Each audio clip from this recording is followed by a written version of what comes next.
everybody, I'm Jacob. You ever think about what life was like before the remote control was invented? Just imagine, every time you wanted to change the channel, you had to actually get up, walk over to the TV, and change the channel dial. We'll be right back after these messages. Don't touch that dial.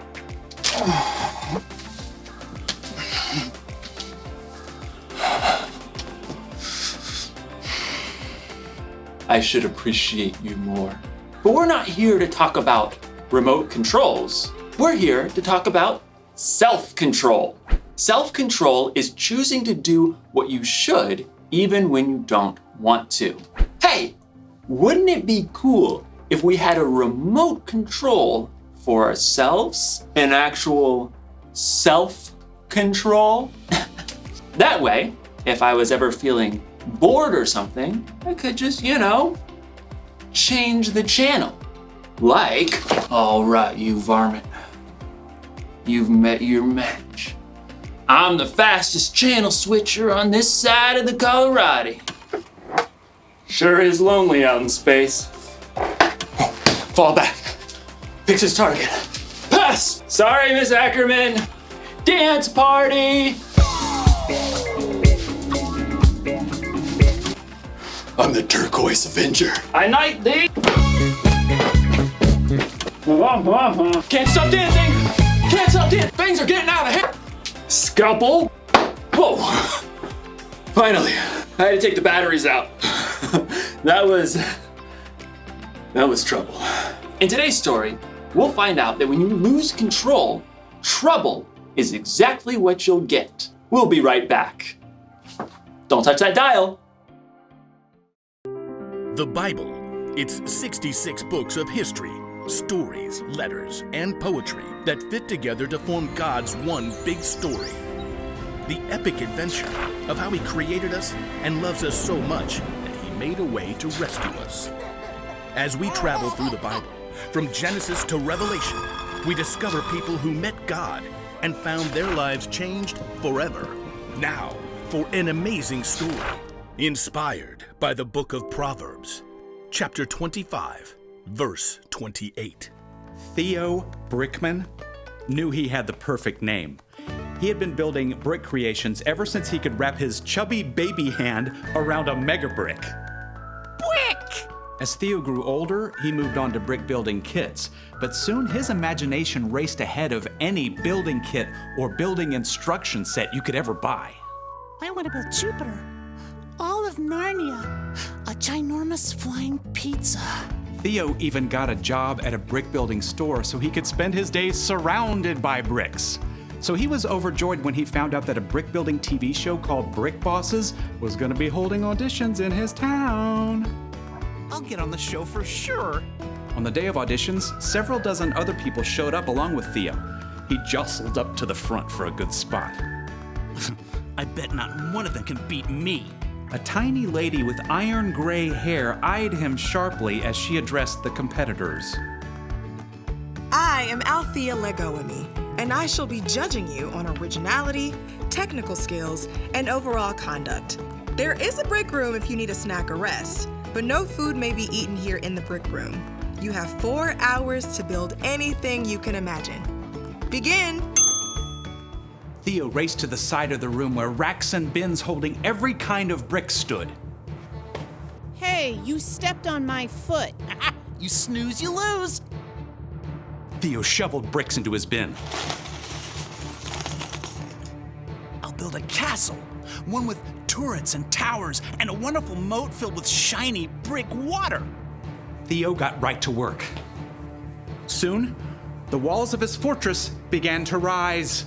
He designed decorative windows and lofty balconies. Ooh, I should build a dragon to attack my castle. As Theo snapped red and gold bricks together to form his dragon, another competitor looked over. Is that supposed to be a horse? Can't you see I'm not done with it yet, you blockhead? As time ticked on, Theo realized he was hungry, so he decided to take a quick snack break. Just 1 minute. But in the break room, he discovered his favorite treat of all time. Dill pickle and pizza potato chips! Theo downed one whole bag. He desperately wanted another, but the clock was running down. I'll just sneak this back into the brick room with me. Theo finished his dragon between stuffing pizza chips in his mouth. He tried to hide the bag, but when he looked up, he noticed Althea spotting a trail of chip crumbs that he left behind. She probably doesn't know that was me. With just a half hour to go, Theo's castle and dragon were nearly complete. I need a wall around the moat. Yeah, with a really cool pattern. So, Theo began snapping together an elaborate wall. But the wall simply would not behave. Gotta treat this piece apart. Pry as he might, Theo could not separate two small plates. Frustrated, Theo hurled the locked pieces across the room. They narrowly missed the head of Althea Legoame, who was examining another competitor's project. She turned her head sharply to look in his direction. I don't think she saw it was me. As the final minutes ticked away, Theo fumbled to finish his wall. Time is up. Wheel your creations up to the judging stand. Theo glanced around as he wheeled his work table up to the front. Mine's the best! But as Theo slid his table into position, it bumped over a crack in the floor. A big section of his perfect wall tilted and then crashed down. No! It was too late. Time was up, so Theo was not allowed to repair the wall. No fair. Theo sulked all the way through judging. When the names of the winners were announced, Theo's was not among them. What a waste of time. Theo stormed up to Althea. So, it was my castle wall, right? If that hadn't fallen, I would have won? It wasn't the castle wall, actually. It was your wall. What? Part of your score was conduct. How you acted and followed the guidelines and treated others throughout the audition. But I built the best creation. You do an excellent job of building without instructions, but it's pretty hard to go through life without instructions. My favorite guide for life is the book of Proverbs. You mean in the Bible? Exactly. Proverbs 25:28 says, "A person without self-control is like a city whose walls are broken through." Oh. If your own wall was in good shape, I think you would have won today and caused a lot less trouble for yourself and the people around you. But that's not... What if I do? Work on my self-control wall, I mean. Then you should definitely audition again next season. I think you'll have an excellent chance. Thank you. I think. Theo was deeply disappointed not to be chosen for this show, but as he was waiting for the bus to take him home, he downloaded a Bible app and tapped his way to Proverbs. Yep, maybe it was time for some life-building instructions.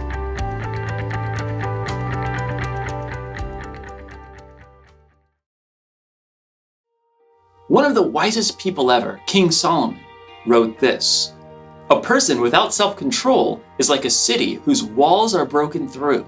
People used to live in cities with walls around them to protect themselves from their enemies.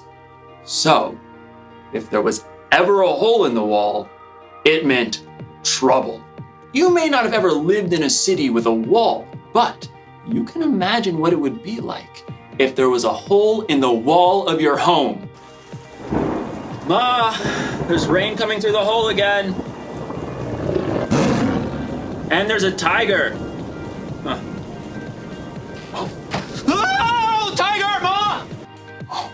Walls are there to protect us from harm. When we lose control, it's like those walls are broken through. And that can mean trouble. When you're not controlling yourself. Can't stop dancing! You're not paying attention to the things or people around you. And that's when things get broken. And when you or other people get hurt. Fall back. Picks his target. Pass! Sorry, Miss Ackerman. Oops. So, here's the one thing to remember today. When you lose control, it can cause trouble. But I'm gonna let you in on a little secret. If you really wanna control yourself, you're gonna need some help. Here's the good news. Self-control is a fruit of the Spirit. That means when you put your trust in Jesus and follow Him, the Holy Spirit will be there to help you keep control. Because control is something everyone needs. It's okay. It's fixed now. Oops. Well, I reckon it ain't then. Time to ride off into the sunset. Partner. Come on, Bessie, let's go! Yeah!